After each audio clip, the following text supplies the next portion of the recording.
All right, so welcome back to the deep dive. Yeah. And today we're diving into something that I think is pretty fascinating. Oh, yeah. We've got a source that suggests that you can boil down like your whole trading system, your Oh, whole strategy onto like an index card. okay. So we're going to kind of unpack that and see if it's really possible. Uh, Interesting. and what are the benefits and drawbacks? Yeah, in trading, we always talk about simplicity, right? Right. Keep it simple, stupid, right? Yeah. KISS principle. Exactly. Yeah, and it's really easy to get bogged down with all the indicators and data and all the news and everything that's coming at you. Oh my gosh, yes. So yeah, if you can simplify, Yeah. that's the key.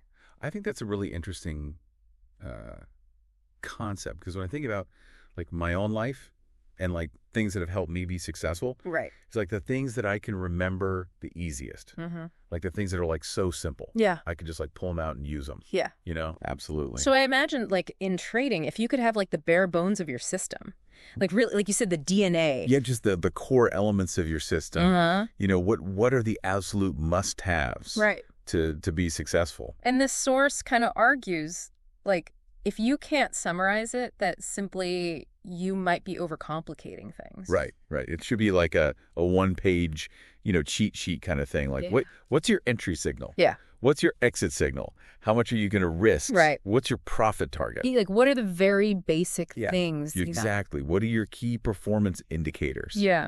What are the things that you need to track to know if you're on the right path? I like that a lot because when you say, like, entry and exit signals and risk management profit targets, Yeah, that really is like, you could write that on an index card. exactly. So I can actually see how you could do that. Like I said, it's almost like a recipe card for your trades. Oh, I like that. Right. You got your ingredients Yeah. and you got your instructions. Yeah, and you're not like, while you're cooking, you're not like, oh, should I add this? Exactly. You're just like, okay, I've got my plan. I'm just going to execute it. You follow the recipe, it's been tried and tested, Right. it works. And so, like, what could those, like, entry and exit signals be? Like, give me an example. Sure. So for example, your entry signal could be something as simple as, the stock price breaking above its 200-day moving average. Okay. That could be your signal that, hey, Right. this stock is trending upwards. I'm going to get in. Mhm. And then your exit signal could be the opposite. It breaks below the 200-day moving average. Okay. Now, that's a very simplified example. Right. But you can see how you can condense that information onto a very small Absolutely. place. Yeah, that makes a lot of sense. And then, you mentioned risk management. Yes, that's so important. Crucial, right. And so on your index card, you might have something that says, Right. Never risk more than 1% of my portfolio on any single trade. okay, That's just a simple rule to keep you from blowing up your account. right. One bad trade shouldn't wipe you out. Exactly. So that's another key element. I like that. And then, of course, you have your profit targets. Yeah. Are you aiming for a 10% gain, Okay. 20% gain, whatever it is, you write that down. But I also think, like, we have to be careful. Yes. Because if we, like, oversimplify, Right. Are we going to be missing out on, like, important nuances and stuff? Right. That's a great point. Like, how do we balance that? I think the key here is to view this index card system Okay. as a framework, Yeah. not a set of like unbreakable rules. Okay. You still need to be able to adapt Right. to changing market conditions. So it's more like a guideline. Exactly. It's a starting Yeah. point. Yeah. And you still need to be able to think critically and make adjustments as needed. So it's like you have the index card, but then you also have like all of your knowledge and experience. Exactly. And you're kind of like using that to inform how you're applying. Right. It's like the foundation. Okay. But then you're building upon that foundation Right. with your experience and your knowledge. So like, for example, with that 200-day moving average, Yeah. if like some crazy news came out, that would like totally change. Right.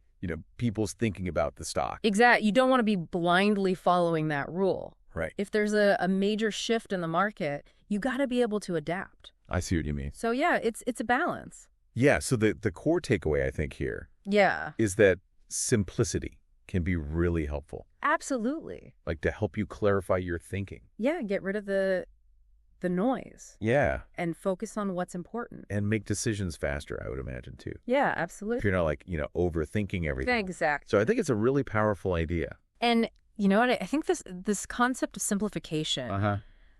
it goes beyond trading. You know? Oh, yeah. It applies to any area of life where you're making decisions. Okay. You know, whether it's investing or problem solving or even just, organizing your day. Yeah.